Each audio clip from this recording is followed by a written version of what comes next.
next up, we're going to have Nancy and Sarah, who are going to talk about how conversational AI is powering personalized brand experiences. And I'm super excited to get into this because that example that we were sharing with the conversations with Emily and the example that I just shared with Nichelle about Nichelle is really important. And I think that we have to think about this through touch points. So I'm gonna let you guys take it away and get off the stage. Amazing. Thank you so much, Jess. Really appreciate that introduction. So hello, everyone, and welcome. I'm Sarah Kang from Gorgeous. I'm really excited to be here with everyone to chat a little bit more about how conversational AI is really transforming the way that brands connect with their customers. Quick background on Gorgeous. We are the leading conversational AI platform for e-com brands. Today, we help more than 17,000 merchants really deliver those personalized revenue-driving customer experiences that Jess was just referring to. And what's exciting is today we're not just talking about automation at a high level, but we're showing how real brands are really using it to deepen relationships and especially scale support without losing that empathy piece. So I'm very excited to introduce our guest, Nancy, who is the Director of Consumer Services at Orveon Global. Orveon is the parent company of Bare Minerals, Laura Mercier, and Buxom. They are three powerhouse beauty brands. And Bare Minerals has actually been an incredible partner of Gorgeous, and Nancy's been right at the center of their AI journey. So Nancy, thank you so much for joining us today. Oh, thank you so much for having me. It's great to be here. Amazing. Well, you know what? I think we'll just kind of jump right into a few questions I have for you, if that's okay. Absolutely. Yeah, I really want to kick it off and think about just overall customer experience. So when you think about your customer experience, what are some of the key touch points where you think brand voice really matters? Well, when you're working with makeup and skincare, it's really important to be consistent really everywhere. Customers are coming to us to trust us with their appearance, which is crucial in every setting. So we really focus on maintaining our voice really every time that we are either live with a customer or we appear to be, such as interacting with AI. So we focus heavily on anytime they're chatting, email, and in our voice. We also implemented our voice AI as well. We have three brands, so it can get tricky. Two of them, Bear and Laura, are similar. They have similar brand voices. But we have our third brand, Buxom, has a very different voice. And so it's very important that we remember which one is which and where we're working so that we maintain that consistency for the sake of all of the customers that we're working with. And the right kind of empathy is really important here. For Bear and Laura, a sincere apology and reassurance to make it right, which is mostly what customers are coming to us for, is usually brief and professional. But in Buxom, we can be a lot more playful and fun. We might not necessarily call somebody, hey girl, but we do call every customer babe in every interaction that is written. So, and we put that right in, hey babe, how's it going? And a lot of our customers really respond well to that. Yeah, I love that. I've actually seen it in action myself, but I think it's such a powerful reminder really in beauty that customers aren't just buying a product. They're really trusting the brand with how they show up. And I love how you broke down kind of some of the nuances across the three different brands here. And I think that consistency of voice is something we think about a lot at Gorgeous as well, whether it's human agents or just macros or the AI. Customers need to feel that same brand energy at every single touch point. And that actually kind of leads into our next question here. So how do you really balance automation and empathy in support or just in those post-purchase moments? Sure. Just because it's automated doesn't mean it has to lack empathy. Before AI, we, as the leaders of customer service, we drafted all of our macros and our templated responses to be clear and as perfect as possible. I remember spending so much time on these really beautiful templates. And we, of course, encourage agents to customize those as needed, but the goal was to have the most perfect template to match 90% of inquiries with empathy built in. So I think we could teach the AI to match our tone and to match the level of empathy that we would have in any other typical situation. There's a difference, of course, between a very standard, oh, sorry about that, and a very crafted, carefully crafted response, apologizing for the situation and explaining that that's not the kind of experience we want to have, kind of the things that we go above and beyond to explain to our customers why we are apologizing for this situation, and then moving to the next step, which I think is really important, to the reassuring moment. But taking the moment to add that into the automation and into the AI as we would in a live interaction is really crucial. So teach the AI to respond to certain keywords or phrases and have it respond accordingly as you would if you were talking to that person. I think taking the time to do that is really important and helps the customer on the other end really understand that this isn't just an AI on one end who's going to just solve all your problems quickly. We really do want to make sure that they understand that we are empathetic in this situation and want to get to the end goal of things.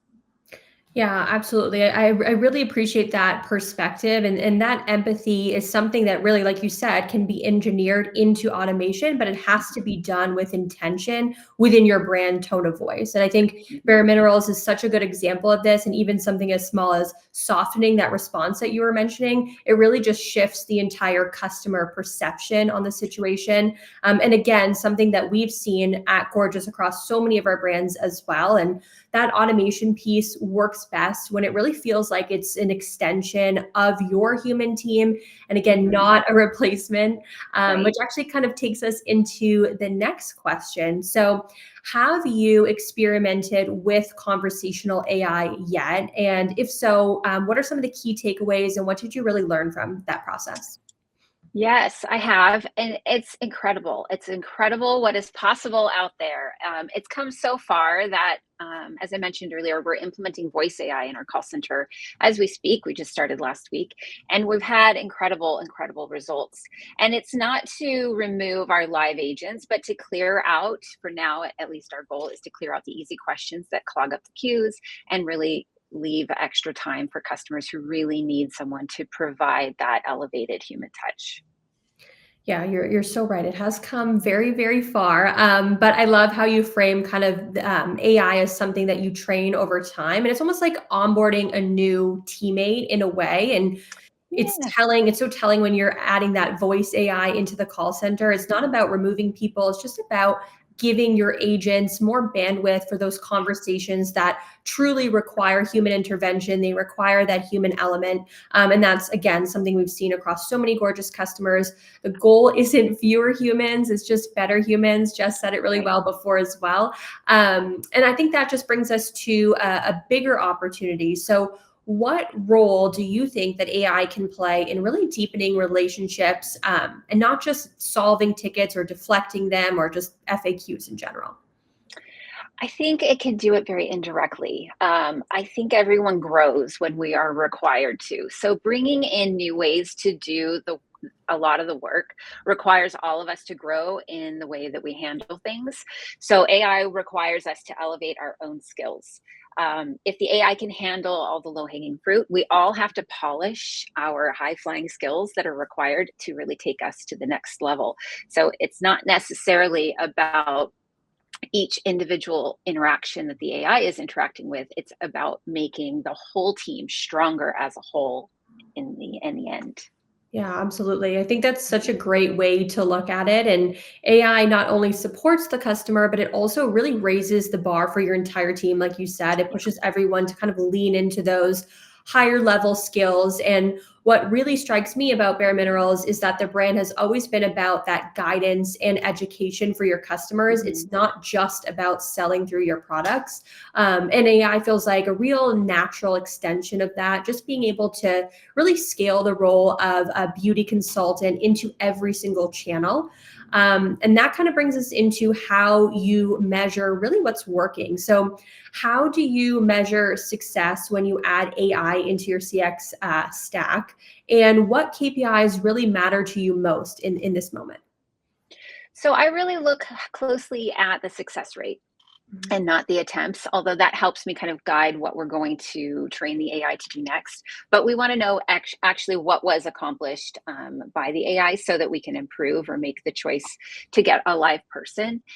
When we move into Shopping Assistant, which is coming up any minute now too, I want to track the conversion and the returns very closely to make sure that we're staying aligned with everything that we want the Shopping Assistant to recommend to our customers.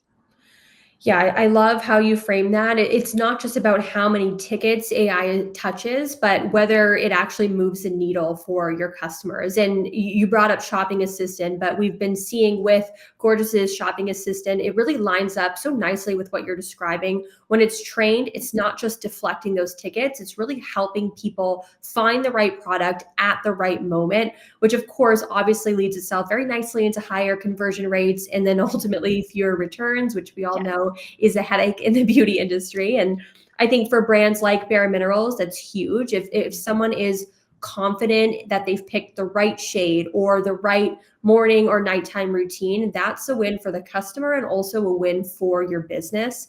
And it makes those KPIs you're tracking, right? Like returns, sentiment, actual resolution success, makes them feel even more meaningful in that moment. Yeah, absolutely. Yeah. All right. So next question I have for you. So what advice would you give, Nancy, to a brand that's just getting started with conversational AI, especially one that's really worried about sounding robotic and their customers knowing that it's AI? I would start small. We kind of jumped all in and it was a little overwhelming. So start small with one or two use cases or intents, and don't launch every channel at once. Like just pick one. Set aside time each week to perfect it. I really underestimated the amount of time that it would take at the beginning to get up and running, and it wasn't that it was an insurmountable amount of time. I just underestimated how much it would be. And then as you go forward, like put in examples of what you're looking for, and be specific and test it, and then constantly refine it and keep that cadence. It's really, for us, it's been really important to keep the cadence of going in and checking our work and making sure that we're staying on track.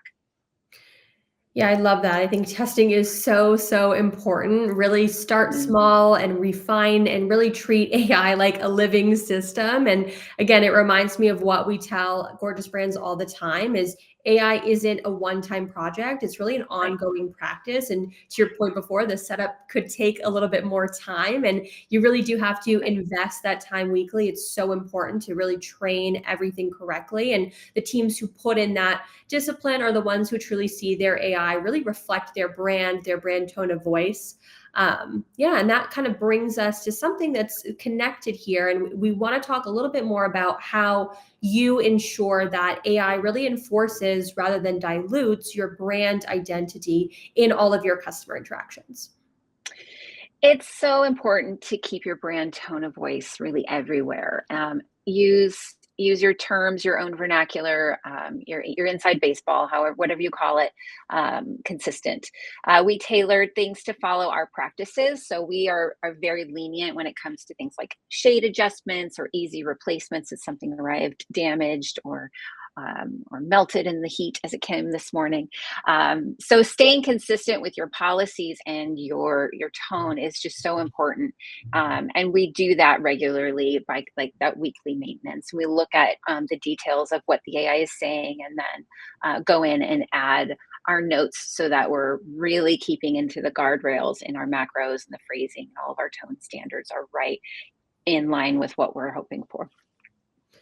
Yeah, that's so well put, and it's true for many other brands, but I think it's especially true in your world, Nancy. And I think Bare Minerals has such a distinct voice, really around clean beauty and empowerment and education. And customers are expecting that consistency, whether they walk into a store, they're reading a campaign, or they're chatting online. And what I love is that you're making sure that AI doesn't flatten that voice. Instead, it's really Mhm. carrying it forward. And at Gorgeous, we've seen that pattern with many other customers. When the AI is trained with brand specific policies and brand tone, it actually becomes that guardian of identity in a way, and it's not a threat to it whatsoever. And that actually makes me curious about how your customers have actually responded. So what kind of feedback have you received about or from customers about AI powered experiences? And is there anything that really has stood out or surprised you? Yeah, actually, most customers don't even realize that they were speaking to AI. I named ours Avery, and so most people think that Avery is our, somebody who works for us. People say thank you all the time to their advisor for their assistance, which is great. But I was surprised that customers wanted to hear the bad news from a human. So one example is we don't allow cancellations after they're placed, after the order is placed, and it's such a bummer, but we just can't do it. But the answer is always going to be that we can't. And it's a big topic for us. And I really wanted our AI to respond to it. So we had to go in and tweak the language and the responses several times to get it right. So customers didn't escalate immediately because they assumed right away that a human could do something that the AI can't. And so we're eventually getting there, but it has taken quite a few tweaks to get to that point where customers were comfortable with the response from Avery. Yeah, you'll definitely get there. But I am new myself to the Gorgeous team, and I love hearing what our customers have named their AI. So I love knowing that yours is Avery. I've heard so many different types of examples. Cute. Yeah, but I think you really explained really how nuanced customer expectations can be. And what I hear is that when AI really nails this interactions, the customer experience is really real expertise, and that just makes so much sense for brands like yours. And when people are often looking for guidance and reassurance, and when it doesn't quite land, you've really been able to like refine the language until it truly feels right. So we've seen this across the board, and brands that are really listening closely to that feedback and adjusting quickly are the ones whose AI really builds more trust with their customers over time. And that kind of takes us to the next question here. So if we're doing this a year from now and you and I are sitting down and chatting, how do you hope AI has changed your customers' experience?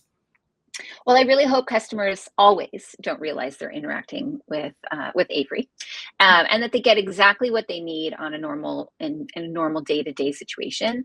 I also cannot wait for the moment when I don't have to watch it so often to keep it from drifting. I'm not gonna lie, but that's just because I underestimated the amount of time that I would have to put into it. But that's okay.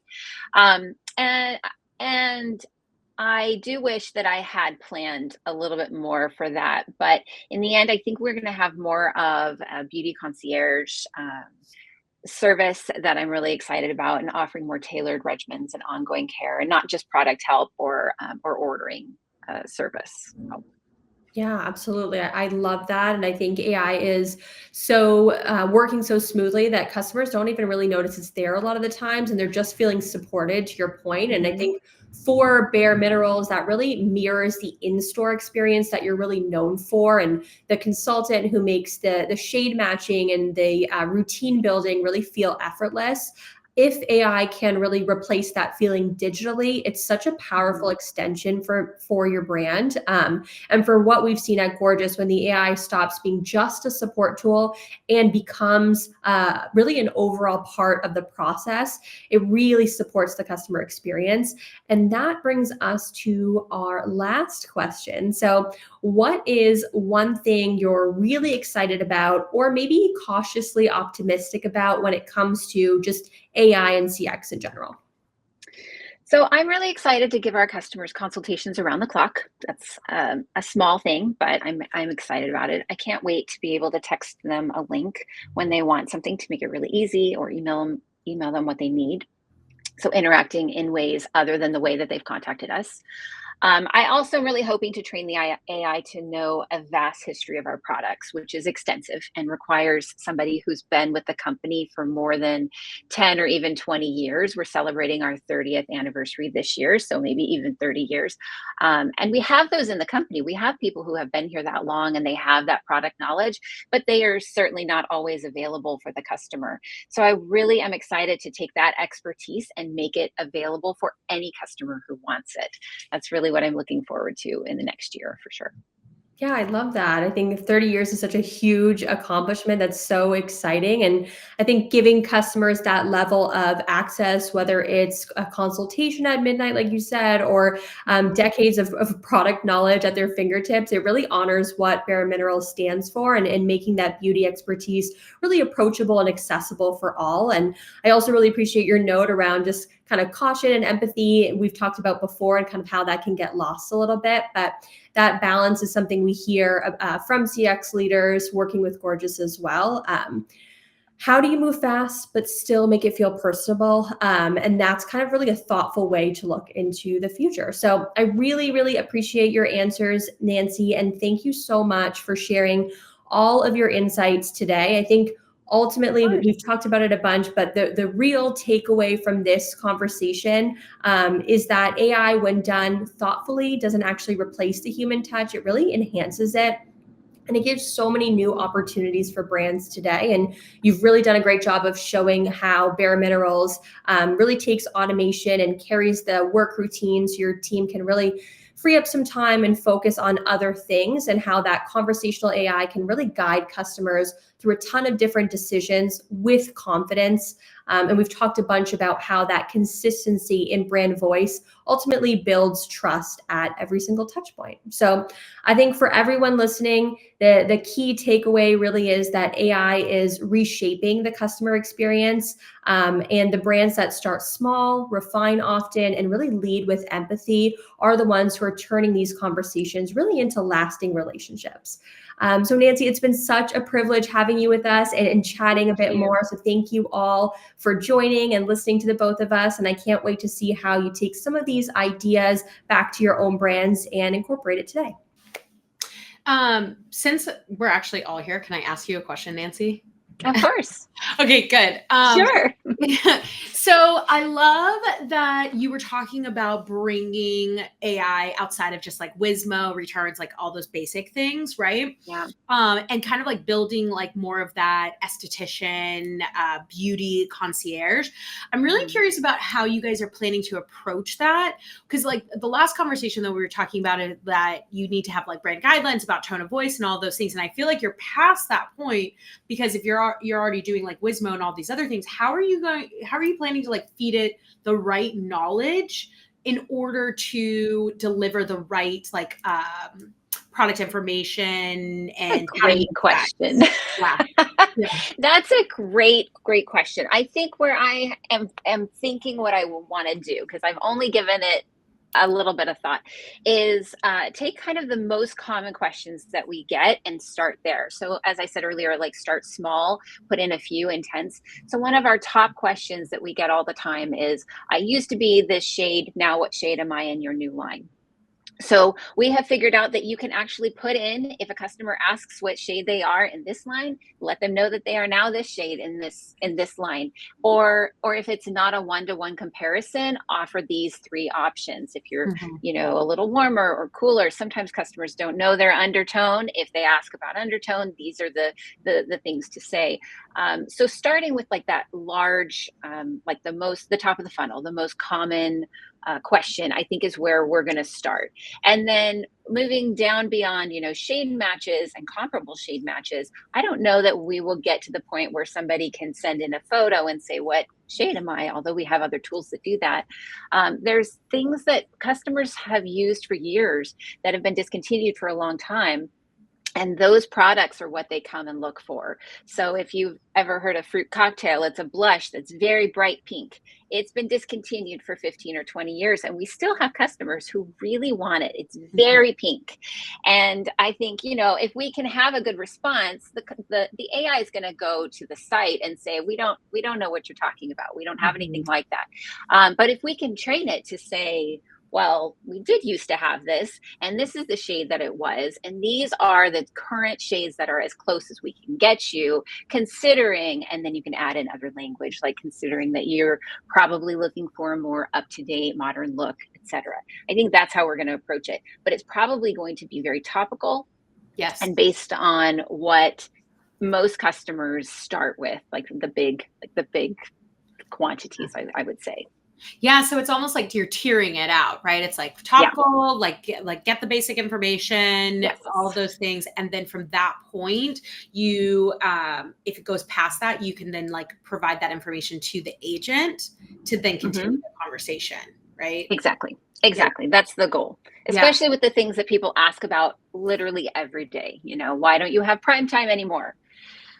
Well, I we just have don't. I don't, a babe. new I'm sorry. version and it's so close, and you're going to love the viscosity and the texture of the feel on your skin, and kind of put in all those terms that we look for in a conversation and in a consultation. We've tested it a very, very little bit, and I think that we're going to be able to do it. I'm really optimistic. I have faith that you will be able to do it. Absolutely. I've built something kind of similar before at Feastables. And so I definitely think my one piece of advice is just QA it. Like you're just going to have to keep QAing it. And I think that's like the theme that we talk about in all these conversations though, right? It's like any AI, no matter what channel you're putting these in, right? You can't just flip the switch and think like, cool, we're good. You have to train it. You have to like create these flows around it. Right. I was really hoping. Yeah, I know. I think we were all hoping. I think eventually we'll get there, but I think I have one more question before I let you go, and I'm so sorry. That's okay. On that same vein, I'm curious if like on your team, do you have somebody who's dedicated to like managing the AI, or is it a team effort?